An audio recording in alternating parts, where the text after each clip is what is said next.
when an appraiser uses market-derived techniques, let's use the example of paired sales. And let's say it's gross living area, all right?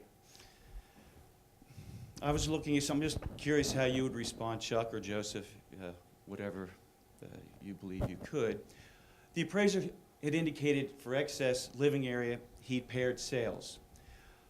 And he said he had 4 comps, he paired a variety of those 4, and really had a range of, I remember this specifically, these were high-priced homes, of 140 and 90.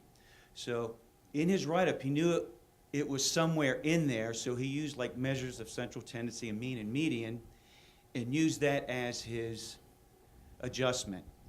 Would that be acceptable? And I thought it was reasonable when I was reading it, but is that acceptable in a court of law? Well, I think anything is acceptable to try to do if it's done properly in normal methodology. Whether it works in any given case.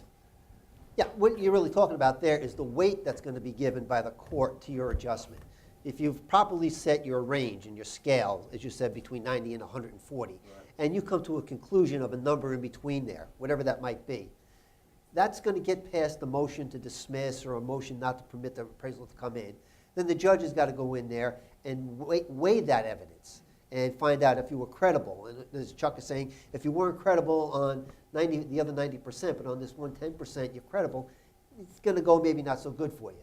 But if you're credible in your whole case and you've got better support than the other side, then yes, that's an acceptable methodology. No one's ever going to come with your comparable and your adjustments right on the number.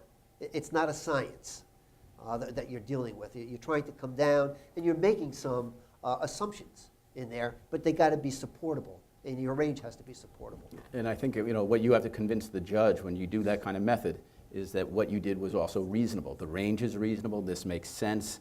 Whether that exact number or adjustment is perfect, but it seems reasonable. It was stated that the number's in there somewhere, but if you use comp 1 and 2, it's here. If you use 2 and 3, it's there. So it sort of made sense. It told a story. I understood it, and I thought it was. Yep. Hold on, Ken. I get paid big bucks for this, so hold on. When a case goes to court, is it necessary that the town provide an appraisal, or can they stand on the assessments at that level? And I'll speak now only to New Jersey. Yes. The assessor and the municipality does not have to go forward with a case. There's what is known as the presumption of correctness. It means that governmental officials, not just the assessor, but all governmental officials, are doing the right thing when they're dealing with whatever their job is. In this case, the assessor. That the assessor has properly assessed that property. So there's a presumption. So you as a litigant have 2 barriers you have to overcome. One, you have to overcome the presumption of correctness. You have to show from the information that you have and the appraisal you've presented that there is a likelihood that the assessment is incorrect.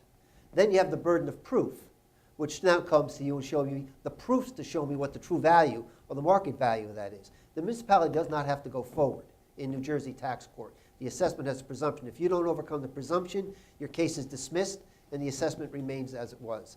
If you overcome the presumption and then you carry the burden, then the assessment is moved up or down depending on other factors. The other thing that can also happen, not only do they not have to they can sit on the assessment. Sometimes a municipality will have an expert. The expert did an appraisal. They don't have to put him on the witness stand. They think they did well enough, and they might know their own appraisal is not that good. They don't have to do it. And Nick?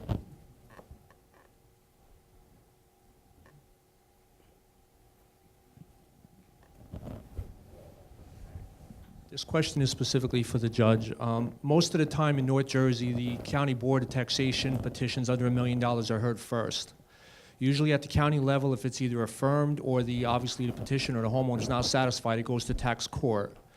I want the judge maybe to explain how much more detail or what, in addition to the county board appraisal initially that was prepared, should be amended to the tax court appraisal, and could it be supplemented afterwards and be presented to tax court afterwards in a 30 days before or whatever the time frame would be?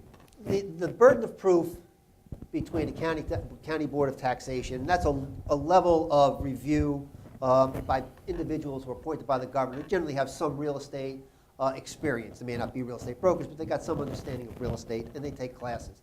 The level of proof is supposed to be the same between the county board and the tax court. You've got to prove your case by a preponderance of the evidence. So your appraisal can be supplemented. You could use the same appraisal. It's going to have the same valuation date. That's the important part. In New Jersey, it's October 1 of the pre-tax year. Or you can do a whole new appraisal. The difference, I believe, is the amount of time and attention that the county board commissioner has to give to your case. In Bergen County, a little bit north of here, they had 14,000 appeals this year. All properties under $1 million have to go to the county board. There are 9 commissioners. They break themselves up, and each one hears a certain number of appeals during the course. And the appeals start in April, and under statute, they have to be done by June 30th. They do get extensions, and right now, some of the bigger counties are finishing up in September. But that's a very, very short period of time to hear 14,000 appeals. So they don't have the opportunity, nor do you, as the appraiser, have the opportunity to take the time that's necessary to put in. So if you really can't settle your case at the county board, you can't put a case in, you may get some reduction. But you're going to get, when you come up to the tax court, there's going to be more scrutiny put in to your appraisal. You're going to have the municipal attorney doing more cross-examination at the county board. They're more really trying to resolve the matter and keep the calendar going. Whereas in the tax court, it's one case, one day, and we give you all the attention. So the report, from my perspective, needs to be more detailed at the tax court level than at the county board level, but you still have the same burdens of proof.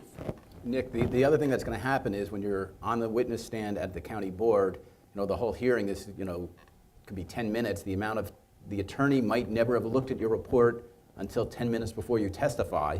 But when you're testifying in tax court, what you have to worry about is they spent weeks getting ready for that trial, and they might have, gotten the MLS on every one of your comps, and they might have pulled the deeds, and you're going to be asked a lot harder questions, which will make it more difficult for you to meet the burden unless you've done your homework. Agreed. What my follow-up to that is, at the county board, obviously, we normally touch upon the adjustments that are made. $100 per square foot gross living area adjustment, $1,000 per acre. Obviously, at the tax court level, it's much more detailed. Could a supplemental an addendum be prepared for the tax court level if it's either affirmed at the county level or it goes on to the tax court? Can a supplemental addendum, 2 or 3 pages, obviously another report's usually not prepared. Usually the value is the same, but a supplemental to that original county board appraisal be prepared to supplement the level of detail on how the adjustments were made and what they were for the tax court level. That's really a question for the taxpayer, the appellant. If they want to do a whole new report, they can do a new report. If you think that all it needs is some supplementation, that's up to you. I would accept that supplementation in your testimony so long as it meets all of the other criteria for your appraisal. The part of it, at least from my point of view, Nick, part of the answer is the 4th point on this next slide is consistency. If you're going to do something, a whole new report, if you change your time adjustment and you don't have a reason, or you have things that are inconsistent, someone's going to see that and ask you about it. It's fine to change you can even change your number, but you better say, well, I found a new sale, I didn't have it, I considered it. You can certainly supplement the report. You just want to make sure, you just have to realize that the report that you submitted to the county board, they can still ask you about it, even if you wrote a whole new report. The attorney can still ask you about